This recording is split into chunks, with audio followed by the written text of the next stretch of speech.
I'm checking my gear and waiting to board a helicopter at a small airport near Norrtälje in the Stockholm archipelago.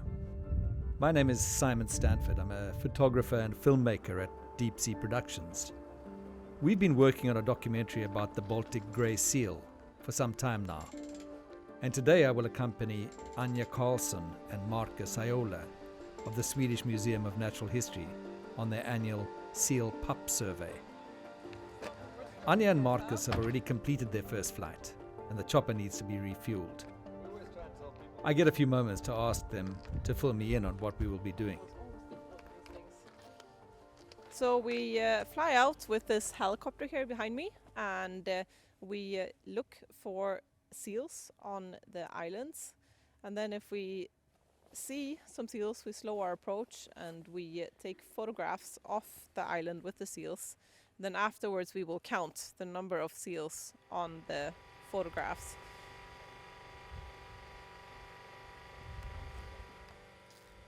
We search for the seals and for the pups, and we photograph everything, all the seals and pups, and then afterwards we count the pups on the pictures.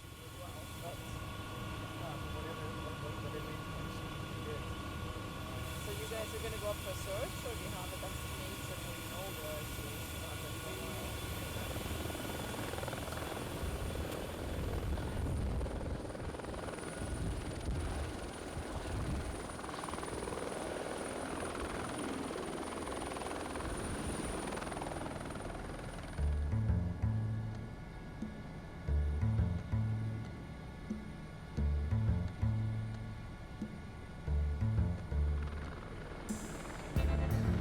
The flight out into the archipelago this crisp, clear winter morning affords stunning views, and it's not long before we spot the distinctive white of newborn seal pups and fly in closer.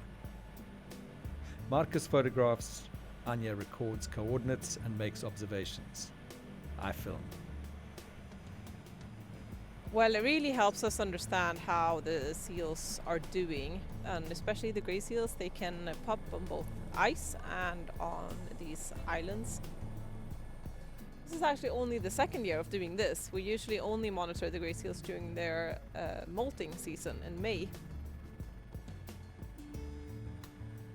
Despite its position at the top of the food chain, surprisingly little is known about the Baltic grey seal. Numbers are disputed. Members of the fishing community see it as a competitor for diminishing fish stocks, and others see an increase in numbers as a positive development for the ecosystem.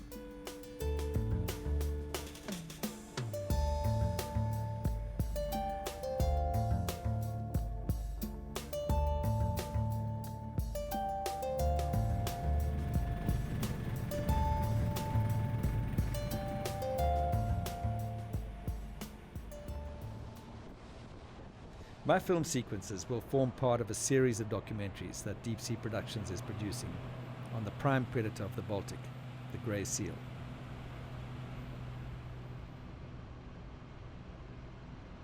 Ja, men planen är att sätta Simon på storflättjan. Ja. Jag tror vi ska sätta honom på... Det är en klack där.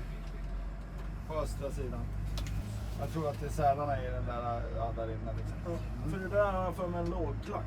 Precis, tror jag det. Ja, okej, men enligt sjökortet så är det ju... Ja, men precis. Ja, men jag tänker att den är rätt låg. Jag tror att det är svårt att komma upp där. Aha, För vi satt ju land här sist i alla fall. Nej, vi har inte varit land på den. Var vi inte inne på den? Nej, det kanske inte har varit. Faktiskt inte. The information and insight that we get from the scientific community are vital to our films. And in this instance, information about the location of the pupping seals helps us to decide how and where we can film them. It's also useful for us to know how they're distributed on the islands and reefs, so that I and my colleagues can plan to get close enough to film without disturbing the seals. And today I'm left on the ice-covered rocks of an isolated island, where I'm privileged to lie quietly in the crisp winter sun and film the interaction between mothers and pups, males and females. A natural history filmmaker's day can be intense and maybe uncomfortable, but it is seldom boring. There's non-stop activity out here. Even before the seal pups are weaned, the big males come in. and the whole breeding cycle starts again. I've been coming out here frequently over the past few years and get the impression that there aren't quite as many seals here as there were last year. But we won't get confirmation of numbers for this season until Anya and Marcus have analyzed their photographs.